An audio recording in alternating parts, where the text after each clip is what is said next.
Hello दोस्तों, नमस्कार। आपका हमारे यूट्यूब चैनल में बहुत स्वागत है।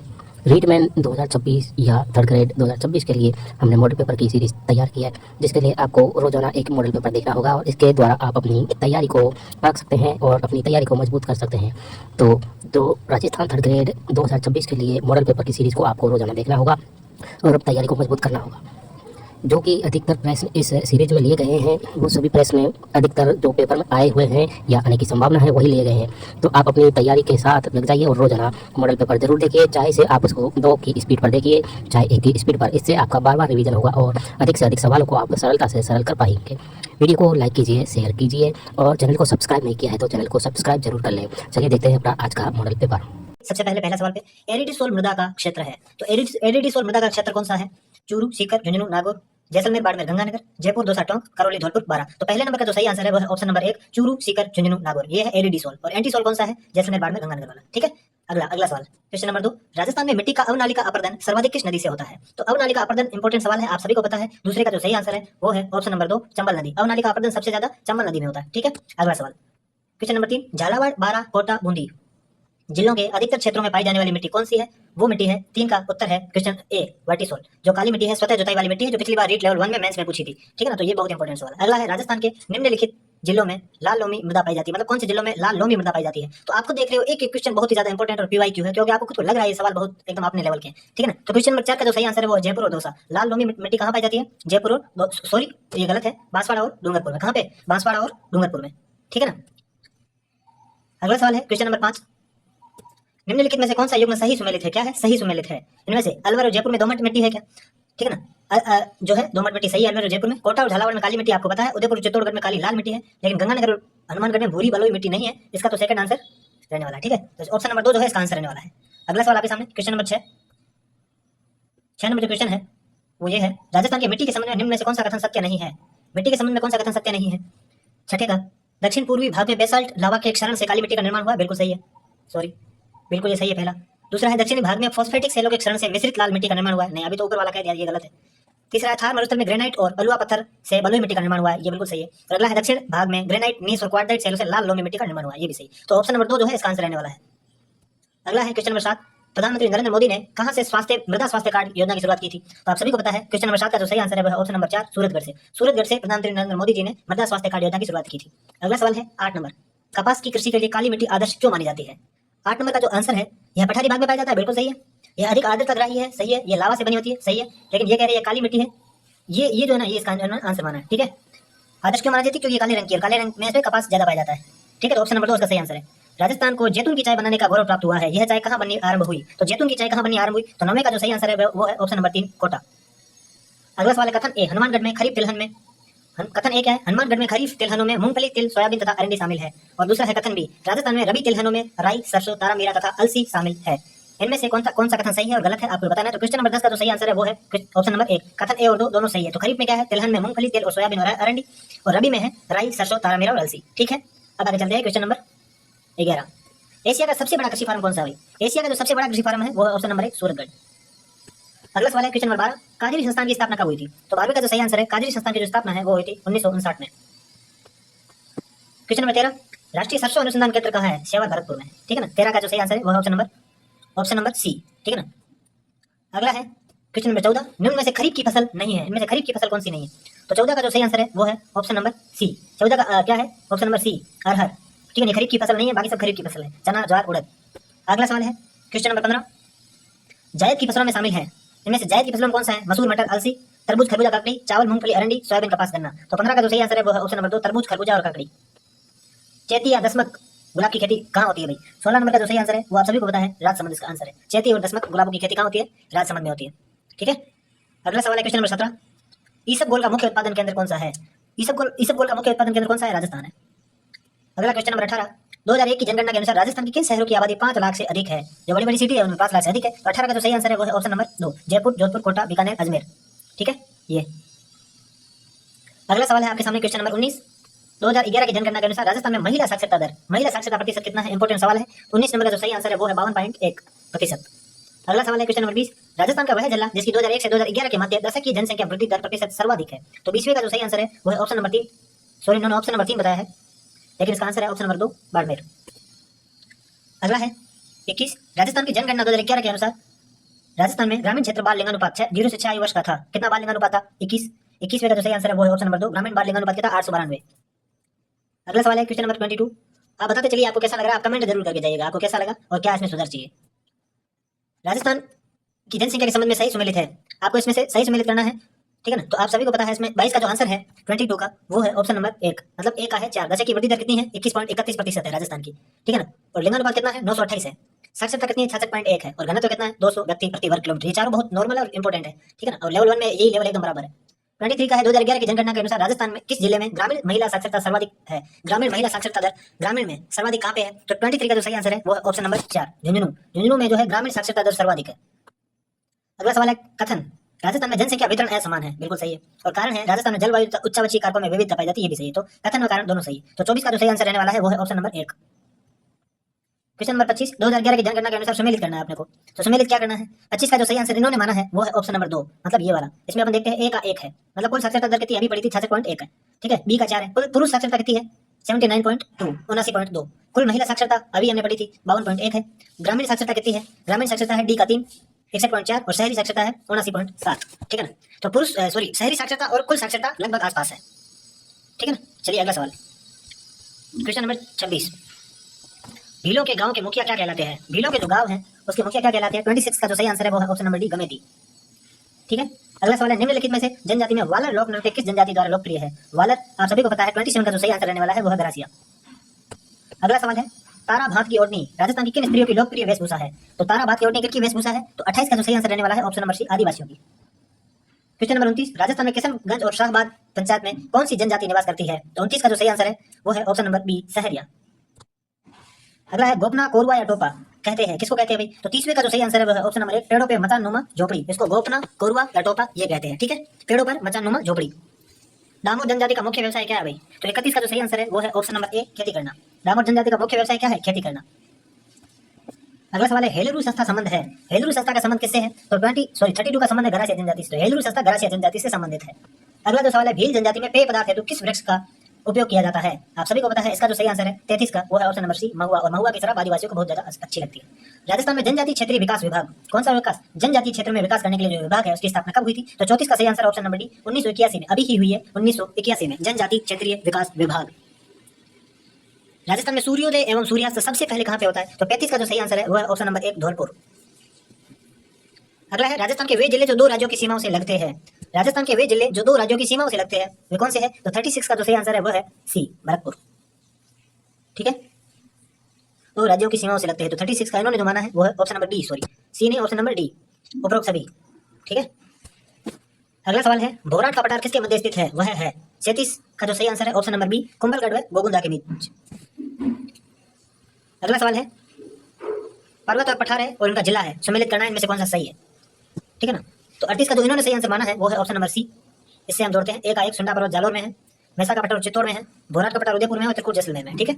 अगला देखो राजस्थान में उत्तर पश्चिम मरुस्थल के भाग में कौन सा संबंध तथ्य सही नहीं है, मतलब गलत कौन सा है? यह भाग राज्य के लगभग 61.11 क्षेत्रफल में विस्तृत है, ठीक है। यह जलवायु शुष्क अत्यधिक विषम है, ये भी ठीक है। वर्षा का औसत पूर्व से पश्चिम की ओर बढ़ता है, नहीं घटता है। इस क्षेत्र की सामान्य ढाल उत्तर पूर्व से दक्षिण पश्चिम की ओर, ठीक है। तो 39 का जो सही आंसर इन्होंने माना है 39 का वो इन्होंने माना है ऑप्शन नंबर बी, लेकिन मुझे लगता है इसकी जो आंसर है वो है ऑप्शन नंबर सी, ठीक है। अगला सवाल है 40, सॉरी ये नीचे दिए हुए थे, ठीक है ना। तो इसका सी वाला सही है बिल्कुल। राजस्थान के किस जिले में रण का बाहुल्य है? रण कहाँ पे है? तो 40 का जो सही आंसर है वो है ऑप्शन नंबर डी, जैसलमेर। रण कहाँ पे है? जैसलमेर में। अगला है अरावली पर्वत श्रृंखला के प्रमुख दर्रे कौन से हैं? ठीक है ना, अरावली के कौन से हैं? तो 41 का जो सही आंसर हो जाएगा वो है ऑप्शन नंबर 3, केवड़ा की नाल और हाथीगुड़ा की नाल। देसूरी नाल तो है लेकिन सिप किला नहीं है। रोहितांग और नाथुला ये तो अपने है ही नहीं। अगला है राजस्थान का वह कौन सा जिला है जिसमें एक नगर लगभग 1300 मीटर की ऊंचाई पर स्थित है? वह कौन सा जिला है? 42 का जो सही आंसर है वो है option number C, Mount Abu इसमें है, सिरोही में। नाकोड़ा पर्वत स्थित है। नाकोड़ा पर्वत कहाँ पे स्थित है भाई? तो इसका जो 43 का सही है इन्होंने माना है वो ऑप्शन नंबर 1, जालोर और बाड़मेर में नाकोड़ा पर्वत है। सर्वाधिक अंतरराष्ट्रीय सीमा वाला जिला कौन सा है? 44 का जो सही आंसर है वो है ऑप्शन नंबर 1, जैसलमेर। अगला है पश्चिम मरुस्थलीय रेतीला शुष्क मैदान में वर्षा का वार्षिक औसत कितना है? तो 45 का जो सही आंसर है वह है ऑप्शन नंबर 1, 20 सेंटीमीटर। पश्चिमी मरुस्थलीय रेतीला शुष्क मैदान में वर्षा का वार्षिक औसत कितना है? 20 सेंटीमीटर है। अगला है राजस्थान सरकार ने मनरेगा में किस बजट में रोजगार दिवसों की संख्या 100 से बढ़ाकर 125 दिन करने की घोषणा की थी? तो ये की थी इन्होंने। 46 का जो सही आंसर है वह है ऑप्शन नंबर 1, 2022-23 में। इसके बाद अगला सवाल है 47। राजस्थान में जननी सुरक्षा योजना कब प्रारंभ किया गया था? तो 47 का जो सही आंसर है वो है ऑप्शन नंबर सी, सितंबर 2005 में जननी सुरक्षा योजना। अगला है राजस्थान महिला निधि योजना। राजस्थान में जो है महिला निधि योजना कहाँ पे शुभारंभ करने वाला राज्य कौन सा है? राजस्थान। तो 48 का जो सही आंसर है वह सेकंड, मतलब सेकंड नंबर पे राजस्थान था जिसने महिला निधि योजना का प्रारंभ किया था। राजस्थान निक्षय संबल योजना का संबंध किससे है? तो 49 का जो सही आंसर है वह है ऑप्शन नंबर 1, चिकित्सा से निक्षय संबल योजना। अगला है मुख्यमंत्री अनुपति कोचिंग योजना की शुरुआत कब हुई? तो आप सभी को पता है 50वें का जो सही आंसर है ऑप्शन नंबर 1, 5 जून 2021 को हुई थी। अगला है आयुष्मान वय वंदन योजना का प्रारंभ हुआ। आयुष्मान वय वंदन योजना का प्रारंभ कब हुआ था? तो 51 का जो सही आंसर है वह है ऑप्शन नंबर 1, 9 अक्टूबर 2024। कब हुआ था? 9 अक्टूबर 2024। आयुष्मान वय वंदन योजना। किशोरी बालिका योजना का मुख्य उद्देश्य क्या है? तो किशोरी बालिका योजना का मुख्य उद्देश्य है क्या? 52 का जो सही आंसर इन्होंने माना है वह है ए, 14 से 18 वर्ष की किशोरियों को शिक्षित कर सशक्त बनाना ताकि वे आत्मनिर्भर व जागरूक बन सके। अगला है 53, मुख्यमंत्री आयुष्मान आरोग्य योजना के तहत प्रति परिवार बीमा राशि प्रति वर्ष कितने रुपए है? किसमें? मुख्यमंत्री आयुष्मान आरोग्य योजना, इसमें ठीक है ना, प्रति वर्ष कितने रुपए मिलते हैं? तो 53 का जो सही आंसर है 53 का वो है ऑप्शन नंबर डी, 25 लाख। अगला है 54, मुख्यमंत्री निःशुल्क जांच योजना की शुरुआत कब हुई थी? तो 54 का जो सही आंसर है ऑप्शन नंबर ए, 7 अप्रैल 2013 में हुई थी। इंदिरा गांधी मातृत्व पोषण योजना के तहत दूसरी संतान के जन्म पर लाभार्थियों को 5 चरणों में कितने रुपए दिए जाते हैं? ठीक है ना, दूसरी संतान के जन्म पर कितने रुपए दिए जाते हैं? 55 का जो सही आंसर है वह है ऑप्शन नंबर बी, 6000 रुपए। कितने? 6000 रुपए। मुख्यमंत्री किसान मित्र ऊर्जा योजना का शुभारंभ कब हुआ? तो 56 का जो सही आंसर है वो है ऑप्शन नंबर 1, 2021 में। मुख्यमंत्री किसान मित्र ऊर्जा योजना का शुभारंभ 2021 में हुआ था। घर घर औषधि योजना के तहत किन पौधों का वितरण किया गया? ठीक है ना, तो 57 का जो सही आंसर है वह है ऑप्शन नंबर 1, तुलसी, गिलोय, कालमेघ और अश्वगंधा। अगला है क्वेश्चन नंबर 58, पंडित दीनदयाल उपाध्याय गरीबी मुक्त गांव योजना के संदर्भ में निम्नलिखित कथनों पर विचार करें। देखिए, तो 58 में जो इन्होंने आंसर बताया है वो है बी, मतलब 1, 2, 4 सही है। कौन से सही है? यह योजना ग्रामीण विकास विभाग द्वारा संचालित की जा रही है, बिल्कुल सही है। इस योजना की शुरुआत 27 मार्च 2025 को की गई थी, ठीक है। योजना के अंतर्गत अवैध कॉलोनी में रहने वाले लोगों को पट्टे प्रदान किए जाएंगे, सही है। 10,000 गाँव को शामिल किया गया, नहीं 5,000 को शामिल किया गया, ठीक है। अगला सवाल है क्वेश्चन नंबर 59, मिशन हरियालो राजस्थान अभियान के बारे में निम्न में से कौन सा कथन असत्य है जबकि अन्य सभी सत्य है? ठीक है ना, असत्य वाला आपने को पता करना है। तो 59 में जो है 1 वर्ष 2024-25 में इस अभियान के तहत 7 करोड़ पौधे लगाए गए, ठीक है। एक पेड़ मां के नाम अभियान की शुरुआत 7 अगस्त 2024 को हरियाली तीज पर की गई, ये गलत है। DG one forest step app को पारदर्शिता हेतु वन विभाग को लॉन्च किया गया, सही है। अगले 5 वर्षों में 50 करोड़ पौधे लगाने का लक्ष्य रखा गया है, सही है। तो ये सही है, लेकिन ऑप्शन नंबर 2 गलत है। अगला सवाल है एक पेड़ मां के नाम अभियान की शुरुआत राजस्थान में कब हुई थी? एक पेड़ मां के नाम अभियान की शुरुआत कब हुई थी? तो 60 का जो सही आंसर है वो है ऑप्शन नंबर 1, 23 जून 2024 को। अगला सवाल है DG one forest step app को पारदर्शिता हेतु किस विभाग ने लॉन्च किया? तो 61 का जो सही आंसर रहने वाला है वो है ऑप्शन नंबर बी, इन्होंने माना है DG one forest step app, इन्होंने ये माना, लेकिन इसका आंसर जो है वन विभाग है। निम्नलिखित में से कौन सा कथन नमो ड्रोन दीदी योजना से संबंधित गलत है? निम्नलिखित में से कौन सा कथन नमो ड्रोन दीदी योजना से संबंधित गलत है? ठीक है ना, तो 62 का जो आंसर इन्होंने माना है ऑप्शन नंबर डी को, ये गलत माना, बाकी सही है। योजना का उद्देश्य महिला समूह सहायता को ड्रोन तकनीक से सशक्त बनाना है ताकि वे कृषि सेवाएं प्रदान कर सके, नमो ड्रोन दीदी में पहला बात सही है। योजना के अंतर्गत ड्रोन की कीमत पर 80% सब्सिडी दी जाती है, अधिकतम 8 लाख रुपए, ये भी सही है। योजना की शुरुआत मार्च 2024 में कोटा जिले से की गई, ये भी सही है। इस योजना का उद्देश्य केवल 10,000 नहीं है, ठीक है ना, तो ये वाला गलत था। अगला है 63, निम्नलिखित में से कौन सा कथन सोलर दीदी योजना से संबंधित सही नहीं है? कौन सा? सोलर दीदी योजना। तो 63 का जो सही आंसर है योजना के तहत 2025-26 के बजट में सोलर दीदी मानदेय कैडर की स्थापना की जाएगी, सही है। इस योजना के पहले चरण में 25,000 स्वयं सहायता समूहों की एसएचजी की महिलाओं को प्रशिक्षित किया जाएगा, बिल्कुल सही है। यह योजना महिलाओं पुरुषों को प्रशिक्षित करने के उद्देश्य से शुरू की गई नहीं है। सोलर दीदी योजना का उद्देश्य ग्रामीण क्षेत्र में महिलाओं को सौर पैनल इंस्टॉलेशन और रख रखाव में प्रशिक्षित करना, सही। तो ऑप्शन नंबर सी इसका गलत है और इसका आंसर हो जाएगा सी। अगला सवाल है क्वेश्चन नंबर 64, निम्नलिखित में से कौन सा कथन सही नहीं है? लखपति दीदी योजना का उद्देश्य महिलाओं को आत्मनिर्भर और उद्यमी बनाना है, ठीक है ना, तो 64 का क्या है? सही है, बिल्कुल सही है। लखपति दीदी योजना के तहत महिलाओं को 1.5% ब्याज पर 1 लाख का ऋण मिलता है, सही है। लखपति दीदी योजना का लक्ष्य 10 लाख महिला को लखपति दीदी बनाना है, ठीक है ना, तो 64 का ये वाला गलत है। लखपति दीदी योजना में बॉन्ड 1 लाख से 1.5 लाख कर दिया गया है, ठीक है, तो इसका जो सी नंबर है ये गलत है। अगला है 65, विश्वकर्मा पेंशन योजना के बारे में निम्नलिखित कथनों पर विचार कीजिए, ठीक है ना, तो 65 का जो है इस योजना का लाभ 41 से 45 वर्ष के असंगठित श्रमिकों, स्ट्रीट वेंडरों, लोक कलाकारों को मिलता है, बिल्कुल सही है, विश्वकर्मा पेंशन योजना। अगला है योजना के तहत मासिक आय 20,000 से कम होनी चाहिए, नहीं, योजना के लिए ई श्रम पोर्टल पर पंजीकरण अनिवार्य है। और अगला है इस योजना में लाभार्थी को 60 वर्ष के बाद 5,000 प्रति माह पेंशन मिलती है, तो इसका जो सही आंसर है ए व सी दोनों है, ठीक है।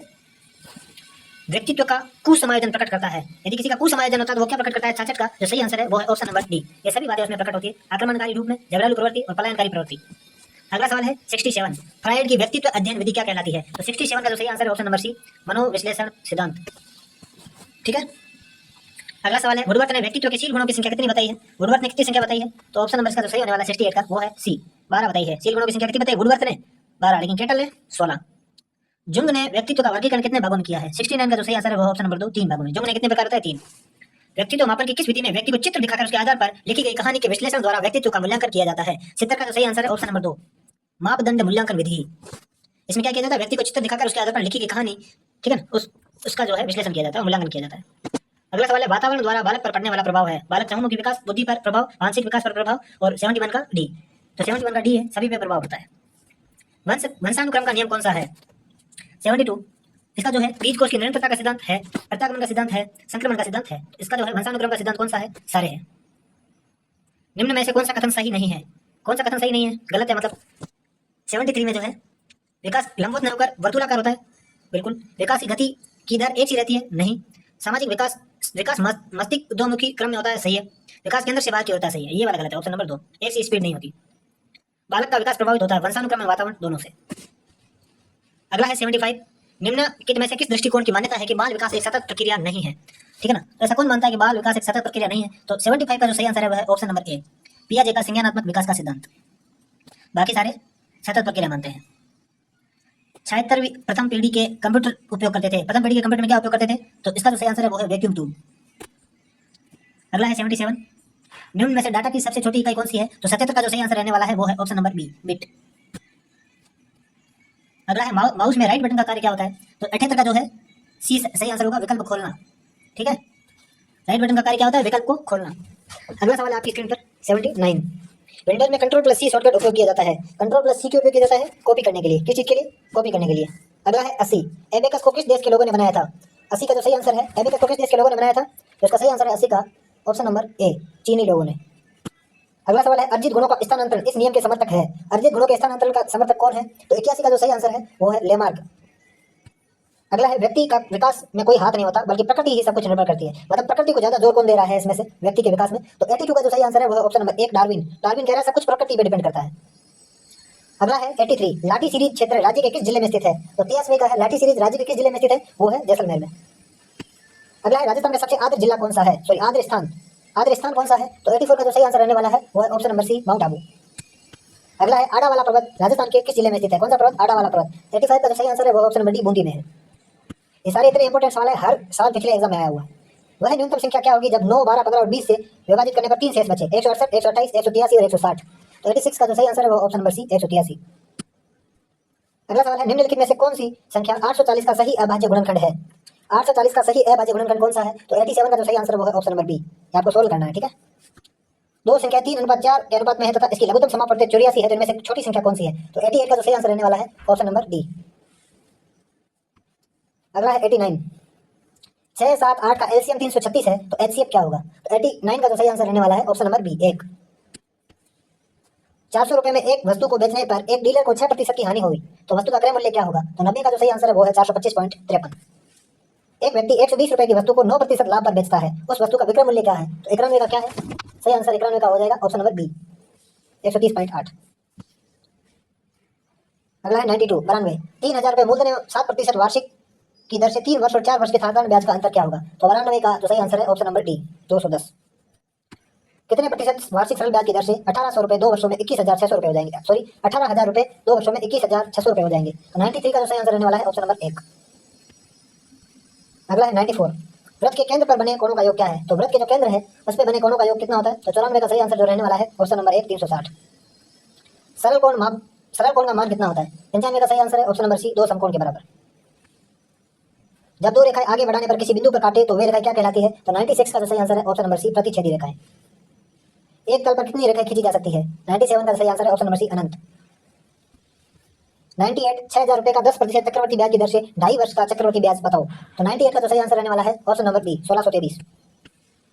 5000 का 8% चक्रवर्ती ब्याज की दर से 2 वर्ष का चक्रवर्ती ब्याज क्या होगा? तो 99 का जो सही आंसर है option number A sorry option number C 832।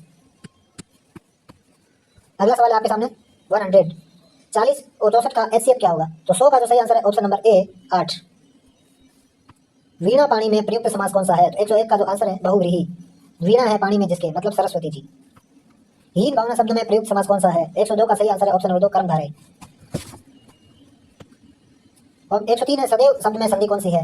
103 का जो सही आंसर है वो है ऑप्शन नंबर 1 वृद्धि संधि सदा प्लस एम सदैव। प्रत्येक शब्द में प्रयुक्त समास है। प्रत्येक में 104 में कौन सा समास है? ऑप्शन नंबर बी अव्ययी भाव। ठीक है। सदाचार का संधि विच्छेद क्या होगा? 105 का जो सही है सत प्लस आचार।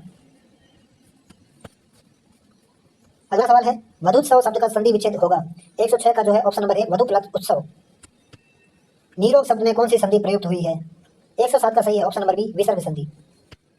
कौन सा शब्द समूह सदैव एक वचन में ही प्रयुक्त होता है? 108 का जो सही है ऑप्शन नंबर बी आकाश, झूठ, वर्षा, क्षमा। आज का मनुष्य बहुत स्वार्थी हो गया है। रेखांकित शब्द में वचन है। 109 का जो सही आंसर इन्होंने माना है ऑप्शन नंबर ए एक वचन। टहलना स्वास्थ्य के लिए हितकारी होता है। रेखांकित शब्द में लिंग है। ठीक है ना। तो 110 का जो सही आंसर है वो है ऑप्शन नंबर 1 पुल्लिंग। अब रेखांकित कौन सा है पता नहीं। 11 है उन्नति शब्द का सही संधि विच्छेद क्या होगा?